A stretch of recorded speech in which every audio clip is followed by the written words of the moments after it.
Hi there, ladies and gents. My name's Chris Gibson. I'm a performance coach and therapist, and I'm working with people on the areas of personal development, addiction, and mental health. Specifically, anyone who's been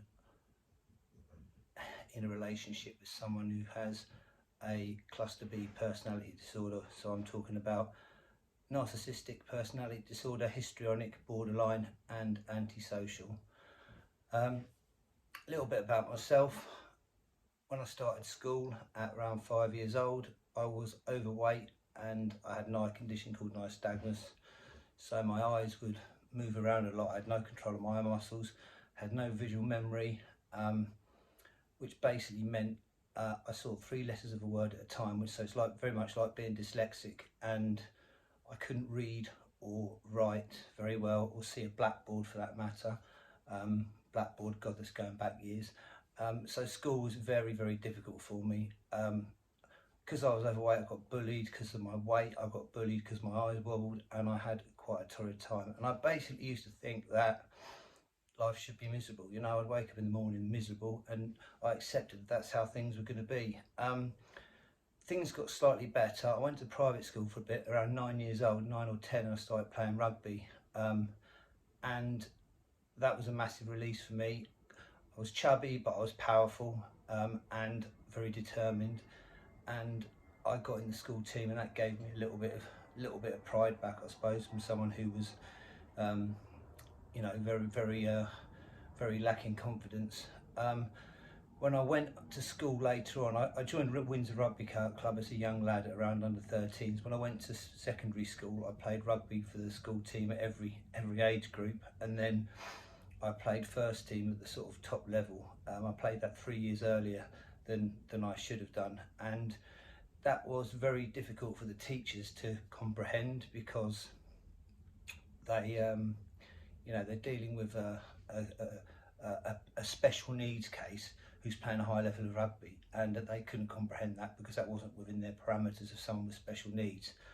And you know what, I was pushed by my father, rightly so. He only did the best for me, but he wanted me to go to all the nystagmus help groups, and I wouldn't go because I didn't want to I just didn't want to admit to myself that I had an issue. I knew I had one, I didn't deny it, but I just wanted to get on with life. And I think if I'd have gone to these nystagmus groups, I wouldn't have played rugby, because I'd have told myself, I'd have given myself limiting beliefs that I couldn't do it.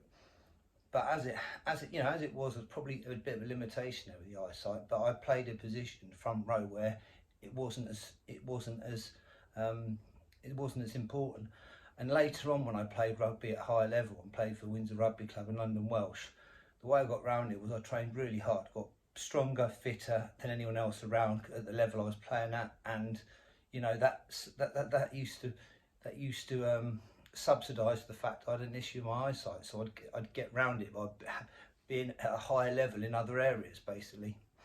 At 15, that's when the issues with addiction started. I mean, addiction's an illness. If you've got it, you've got it, I believe. You know, it's a personality trait. It's about being highly obsessive about everything. You know, you spend time, certainly myself, I spend time with someone, they don't have to touch any alcohol or drugs on me. See, I can tell if they suffer from addiction by the way they act, by their obsessive behaviour. And I certainly had it from a very young age. And my intensity now, I'm very hard to be around. You know, very few people can be around me due to my intensity. Do you know what I mean? Because of how I am, which now I accept, because I don't only want people around me who are comfortable with who I am.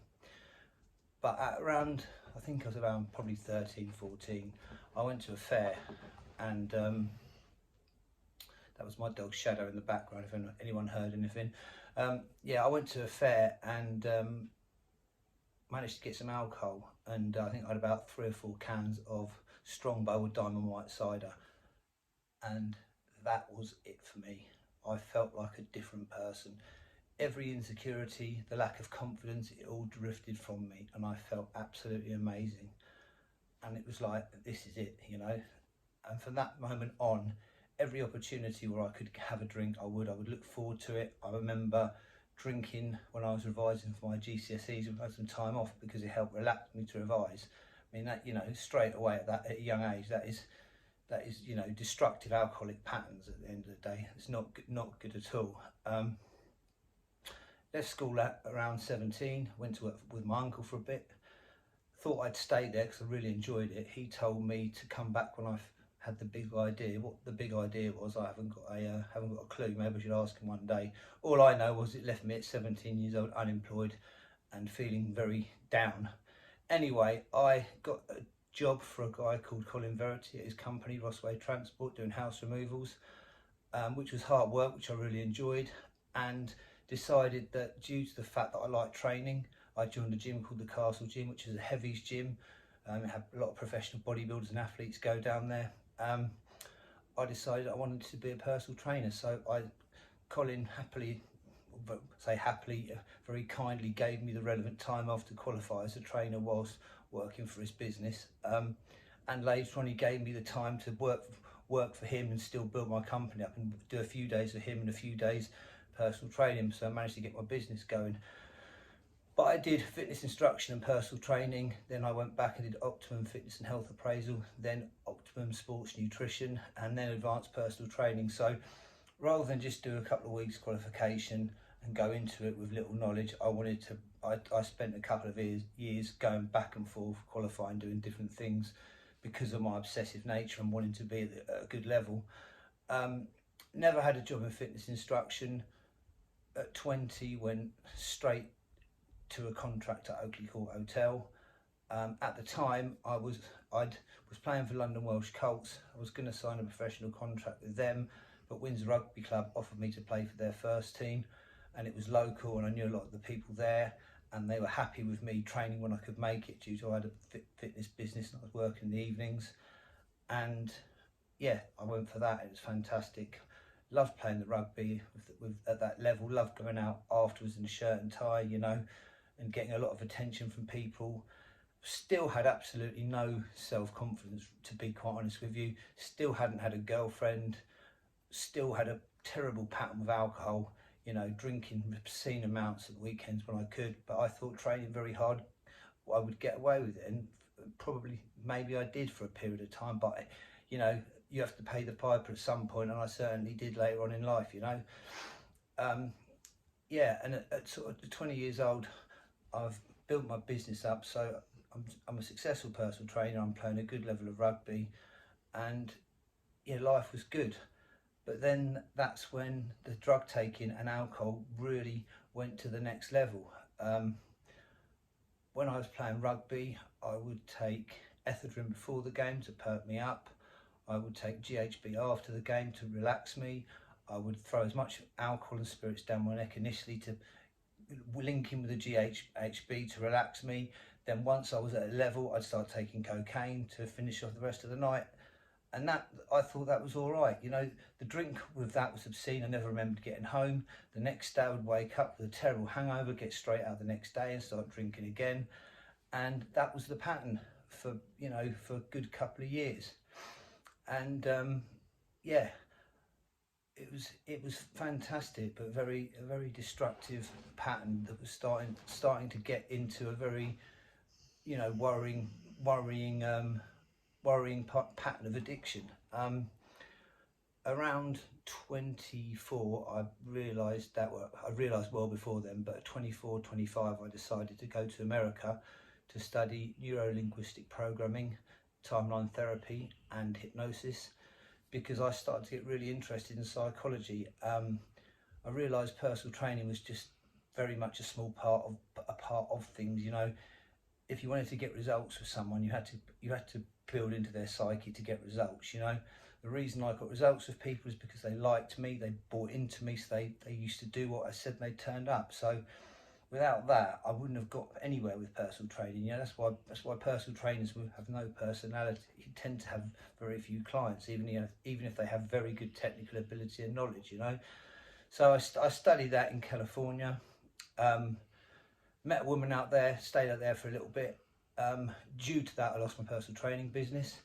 Came back, wanted to do some more studying around psychology. Studied peak performance and coaching with a gentleman called Mark Woodhouse at Performance People, basically to give me a package to work through, you know, work from, so I could do performance coaching and group teaching to corporate companies in corporate performance, basically, you know, improving sales teams with their performance and such like. However, that proved very difficult to get business at 25 years old, because a lot of people need an experience in business and industry before they go into that. So I found it difficult. However, I did get some working with Britten stunt professionals on an individual level, which I found fantastic. So obviously pre-stunt, they've got to do, you know, they've got to prepare to do some really quite dangerous things, you know, which means they get quite an adrenaline boost. So I would write them out performance scripts, teach them positive visualization in how to control their adrenaline dump before pre-stunt, and I absolutely loved doing that. It was fantastic. I also got involved with the stunt professionals regarding the physical side of things, obviously because I had a background in fitness. I was a personal trainer.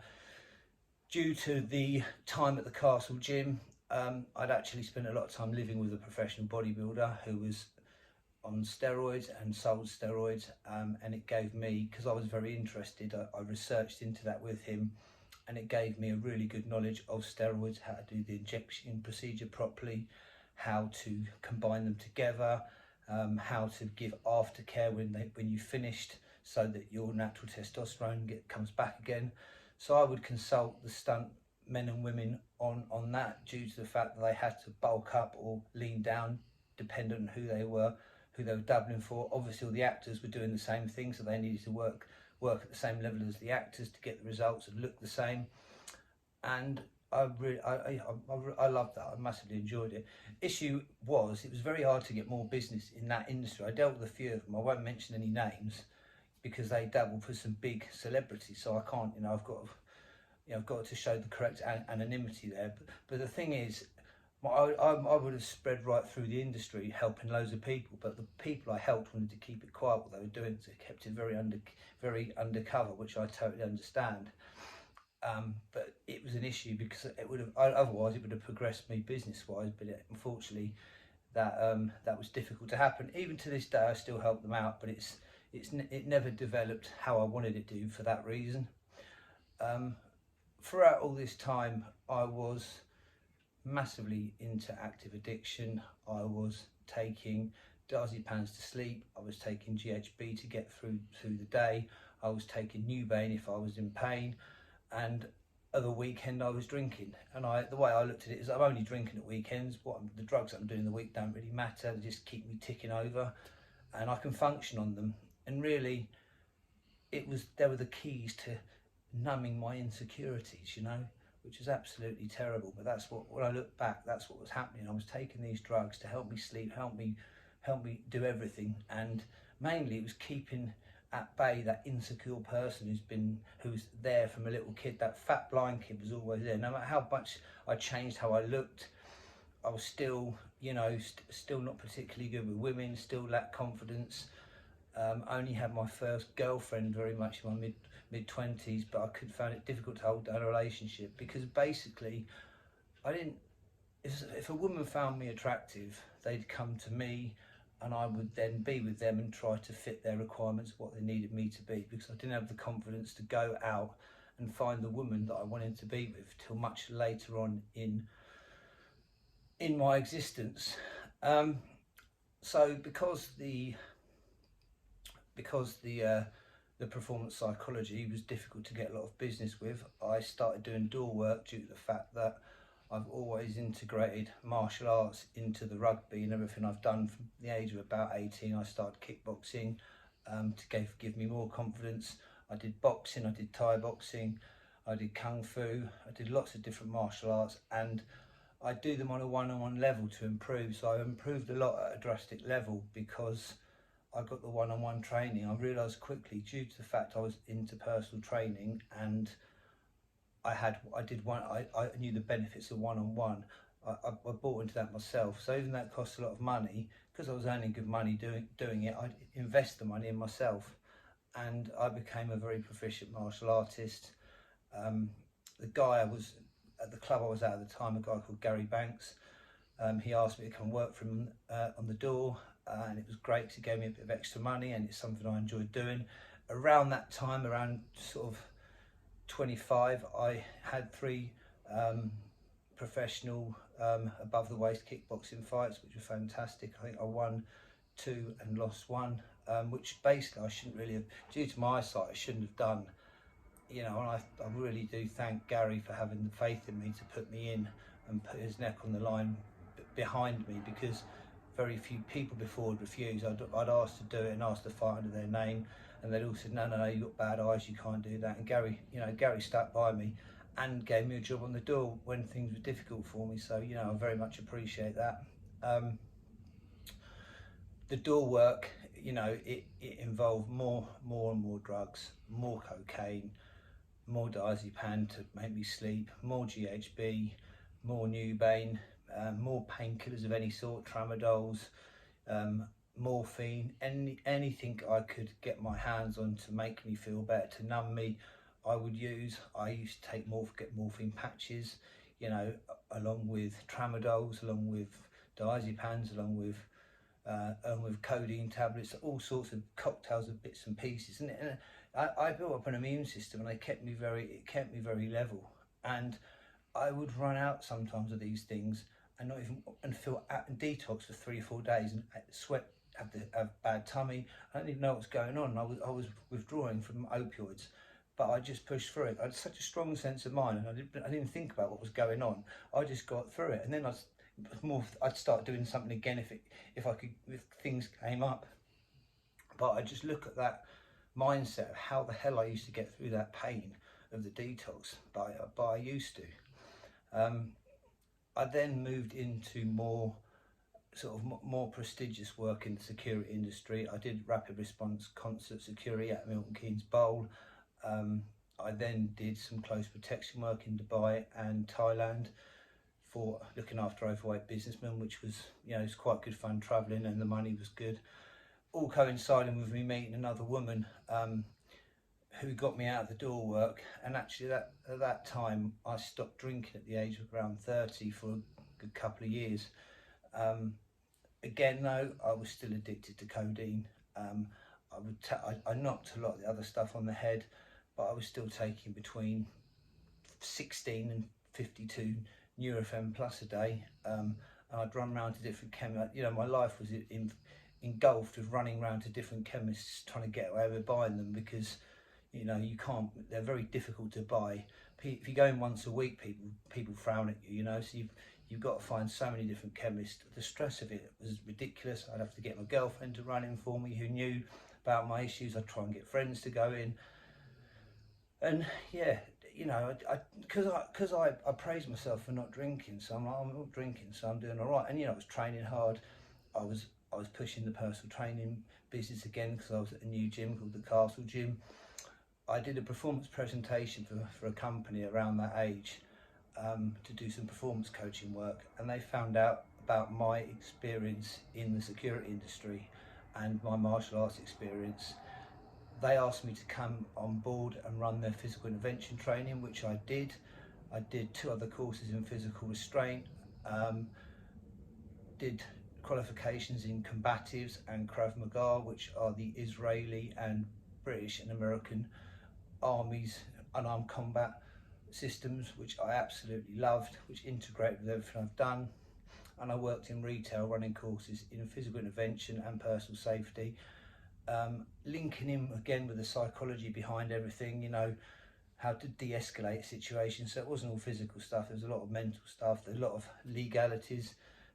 I studied the Section 3.1 of the Criminal Law Act 1967, the legalities behind reasonable force, became a professional witness on that.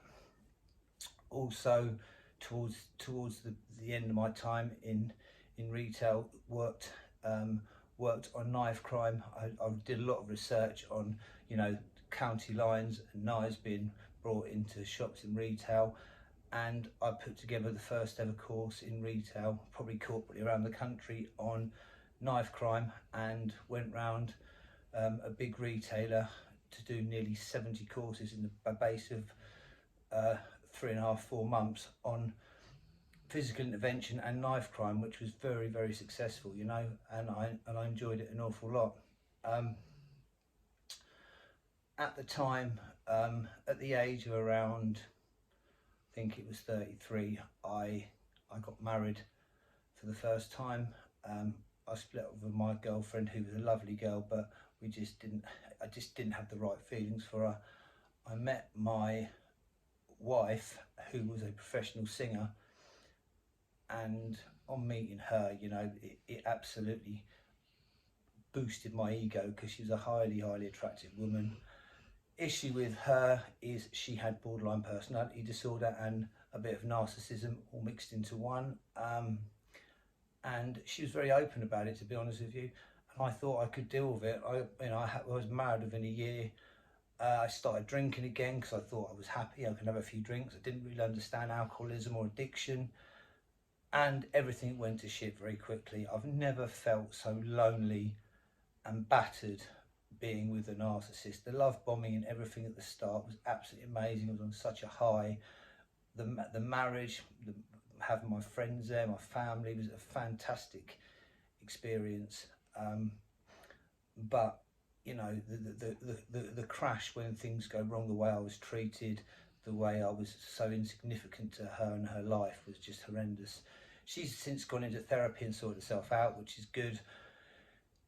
I ended up doing a month's bender on every single particular drug and alcohol I could lay my hands on. Ended up going down a shop late at night on my bike, falling off about 20 times, smashed to bits.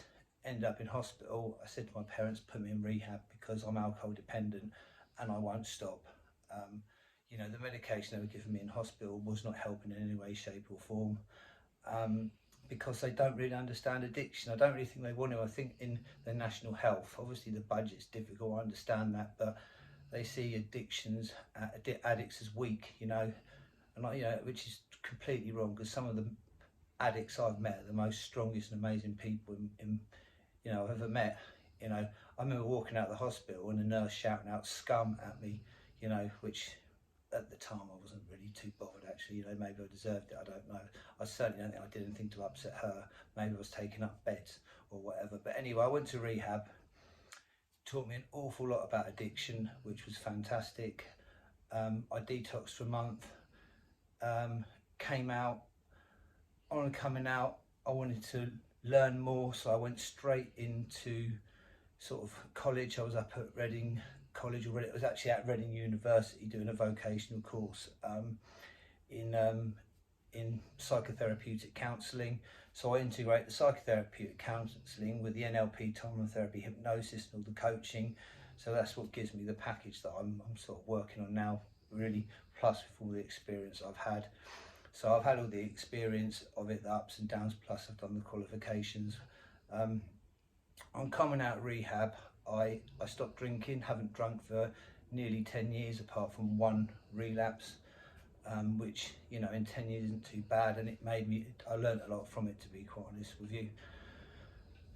After that, what was a significant issue is my relationships. You know, having been married to a narcissist, I now know I was an empath. I wanted to please people. I wasn't looking for anything particular. Women were finding me, and the wrong women were finding me. And I was entering relationships and giving so much. You know, I remember paying £1,200 for holiday deposits and then being left 3 days afterwards. I've done that, that's happened twice. And then I started, after the pain of all that amazing, you know, buying into the amazing build up to the relationship, you know, the love bombing and the being told you're amazing, which of course I buy right into. And then you get this relationship, and all of a sudden you get absolutely battered, you know, left, you know, someone who's insecure anyway, you get demonized. You know, it nearly broke me. Never started drinking again. I did, however, start with codeine again, because yeah, I just couldn't cope with some of the relationships. No excuse for it. It was just, I was never going to drink, but I needed something. That's how I felt. I had that gap in my brain. That's what I feel addiction is. I feel addiction is, you know, it's an illness that we have, and our brain doesn't produce the right amount of brain chemistry regarding serotonin, noradrenaline, and dopamine. And if you don't feel right, you're just looking for something, especially if you're going for a hard time, you're looking for something to make you feel better, you know. And you know, I'm going to look in my podcast. I'm going to do called From Addiction to Addiction. It's saying, and addicts talk about recovery. I don't believe an addict ever recovers. You just have to find something else to put your intense personality towards. Now that needs to be something positive: exercise, learning, helping others, whatever. But if it's alcohol and drugs, then there's going to be a problem. But however, going back to that, if you need prescription medication to help you, then you need it, like a diabetic needs insulin. So now, you know, I'm off alcohol, I'm off drugs, and I'm on a prescription to help me with my addiction, which is, you know, 9 years on. Unfortunately, you know, the hardest thing for me is, having been in narcissistic relationships with women who've hurt me, what triggered me to go and really get therapy and help myself with this was, I actually met a woman who was a fantastic, beautiful woman, beautiful person, bit rowdy, bit out there, but she was perfect for me. We connected on every level, mentally, physically, emotionally. It was fantastic. She had her issues. I actually came back twice to find her overdosed on my sofa, but it wasn't a relationship with a narcissist. She maybe had traits of borderline personality disorder due to the fact of her, you know, she had emotionally, she was very, very vulnerable. She had emotional deregulation. The smallest thing would upset her, but she was a lovely woman and she really did love me. And I ended up ruining that relationship because I couldn't handle the feelings I had. She's the only one I've ever been with where I would mow the lawn or go around her house and do, you know, DIY and feel absolutely happy and complete, just because I was with the right person. And whatever we did together, I was happy. Towards the end, she had a lot of issues with her kids and her ex taking her to court. I supported her throughout the whole way. She started drinking too much. I actually got her in rehab. Now, I know how rehabs are, but having been there, and I know they encourage you to break, get out, get rid of the last relationship you've been in, because it's an association with the alcohol. But bizarrely enough, I thought, you know, this is different. I've actually, you know, I don't drink. I've helped her to get to rehab, but my insecurities absolutely went overdrive because I loved her so much. And I thought, she's going to leave me. A good friend of hers who just got out of prison paid for her to go to the rehab because I couldn't afford it, because I'd spent a lot of money doing a loft conversion on her house so we could all live together and be happy, and getting her a new car, or getting us a new car as a family, which, you know, was happy to do because I wanted to be with this woman and be happy.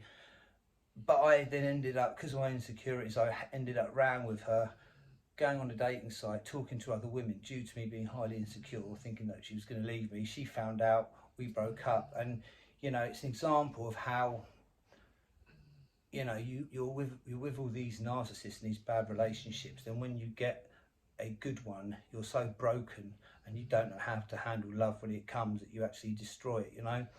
So after that, I went into therapy, worked out who I was, and the pandemic came. The risk consultancy business disappeared, because obviously running courses where you're in physical contact with other people wasn't ideal. Well, it couldn't happen, so companies were running online courses, but not the sort of courses I run.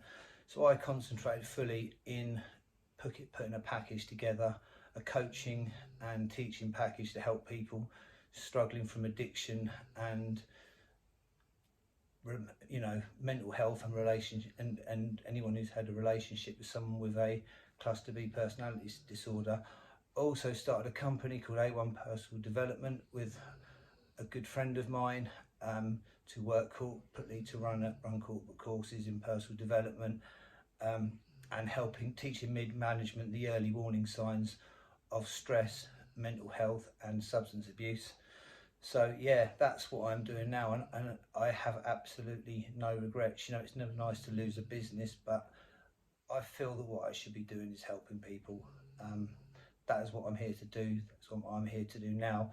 Through the fact that I have the qualifications and I've got the experience and I've been through it. You know, I also haven't seen my son for 12 years, and I've had to deal with the mental issues around that, which has been very, very painful. It's not something I've talked about because it's too personal. It's not fair on my family and other people. But it's been very, very difficult for me and something I've had to overcome. But you know, I'm a work in progress, and helping other people helps me on a daily basis. So that's what I'm here.